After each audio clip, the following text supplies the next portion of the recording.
Maybe you're familiar with the Valley. Maybe you're not. I grew up in the Valley, Ansonia to be specific. If you grew up in the Valley, the phrase Valley New Year, it means something to you. If you didn't grow up in the Valley, you probably have no idea what the hell I'm talking about. You see, Valley New Year is the night before Thanksgiving. Now, the night before Thanksgiving is a huge drinking night across the country, but in the Valley, it's a whole different ballgame. In the Valley, it's a holiday. It is arguably the busiest bar night of the year for places in this area. Bars across the cities that make up the Valley get packed on Valley New Year. Absolutely swamped. The thing is, I never understood why, in this area, the night before Thanksgiving is so much more special, so much crazier. So crazy, in fact, the night was given its own name. That's why I wanted to do this episode, to explore that, because to me, it's fascinating. Now let me make something clear. Even though I grew up in the Valley, I have never once been out for Valley New Year, and I don't have a good reason why. So that makes this all the more interesting to me. This is my good buddy Dan Calwhite. He's a stand-up comedian and he also grew up in the Valley. I had him come along with me tonight because if you're going to experience Valley New Year, you don't want to experience it alone. The first place we stopped is Porky's in Shelton, Connecticut. Porky's is a Valley institution, and when Valley New Year rolls around, it is absolutely packed.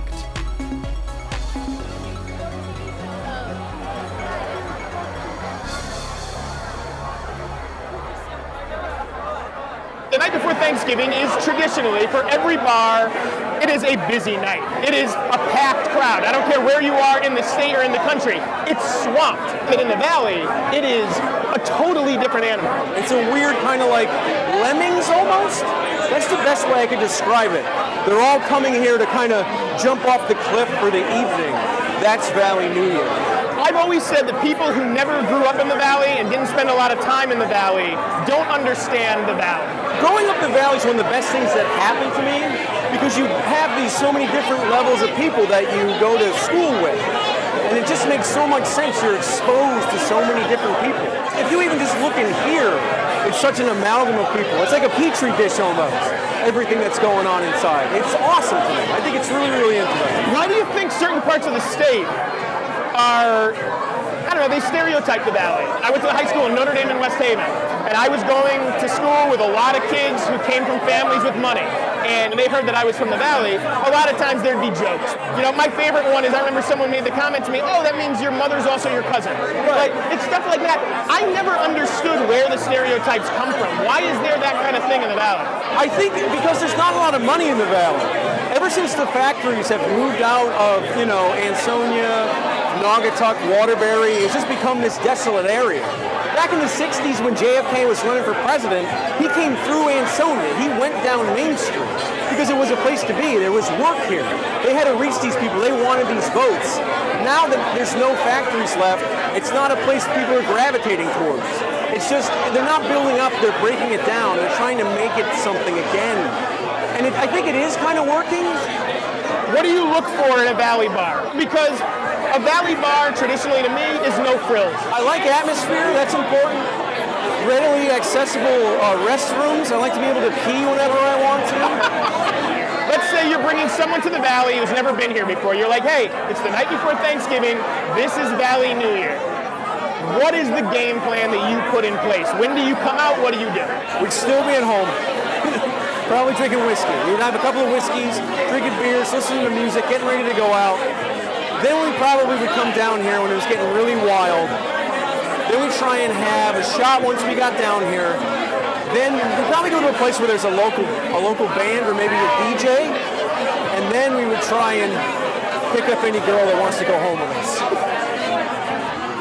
So is this a typical Valley New Year crowd then? Like what we're seeing here? Yes. Yes. Yeah. In every sense of the word. In every sense of the word. I'm surprised that there's no one bum rushing us trying to talk to us right now. But you want to know something? It's early. It is early. Cheers.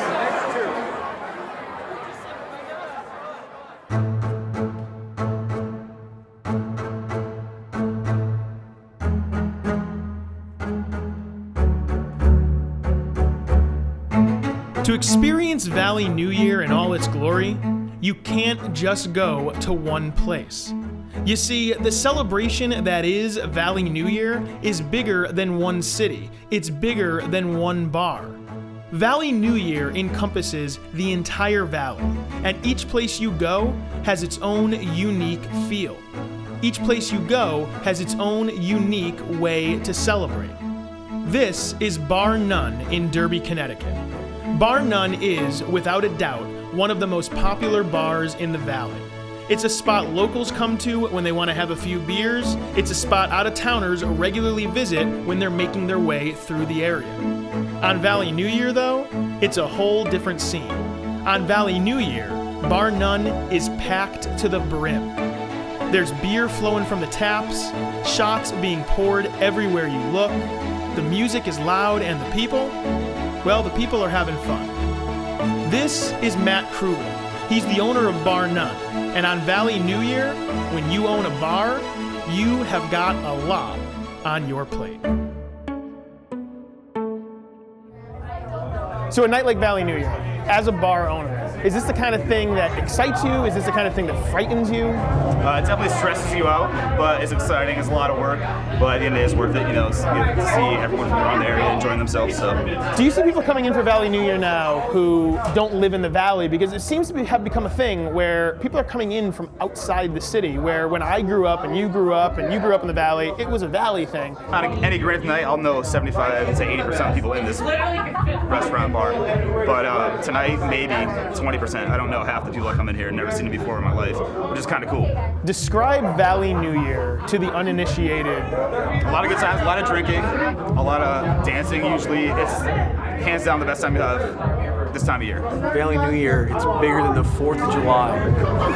Around here it is, which is like crazy. It's a phenomenon. Yeah, it is. It's the biggest day of the year for, I would say, for us and for the rest of the bars in the area. What's kind of crazy about Valley New Year is even though it's growing in popularity and even though people are coming out from outside the city to hang out in the valley for Valley New Year, there's still so many people who don't know that it's a thing in the valley. They just associate night before Thanksgiving, cool, it's a big drinking night. Right, and it's weird when people like just avoid it in its entirety because of the rumors of how crazy it gets and how busy it is. You have to experience it once. If you don't experience it, you're never going to understand it, I don't think.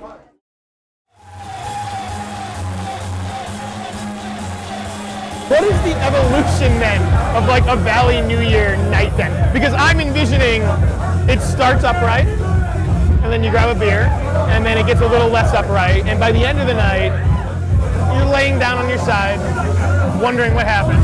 No, it's a building until a crescendo, and then it all comes down to somebody melting down, and you hope that they aren't with you so that you can drive home.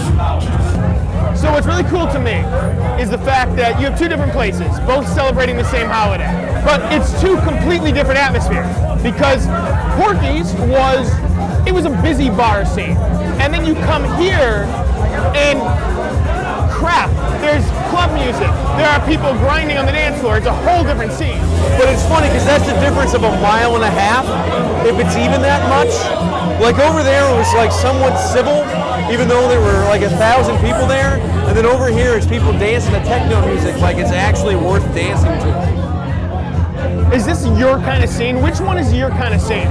Neither one of them are my kind of scene. Which one do you think is more stereotypically valley? Or do you think they both represent different segments of the valley? This is it. That was the thing, when we first walked in here, I go, oh yeah, this is Valley New Year. There's always this kind of like thing about Valley New Year where it's supposed to be off the rails. It's never supposed to be on the rails. So how much freakier does this get? I don't know, it can get strange. It'll get weird. That guy keeps walking by. He has nothing else to do.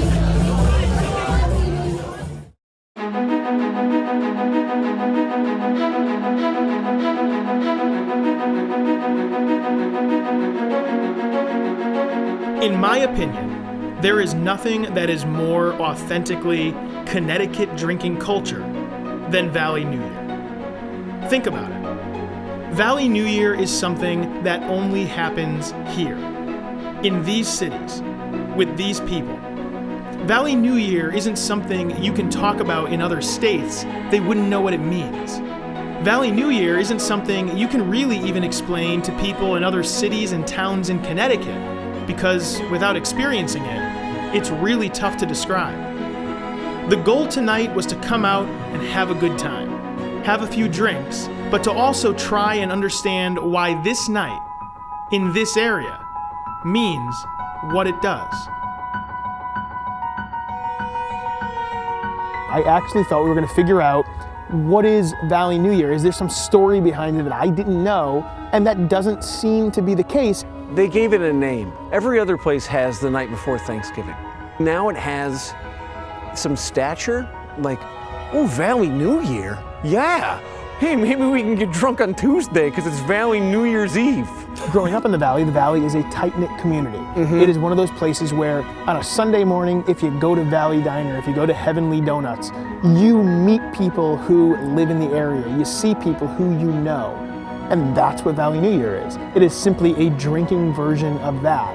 And the thing that I find so amazing about it is spread to other areas of Connecticut. We met people from Milford, from Bridgeport, from Fairfield who were coming in for Valley New Year because something that probably was stereotypically Valley became a thing.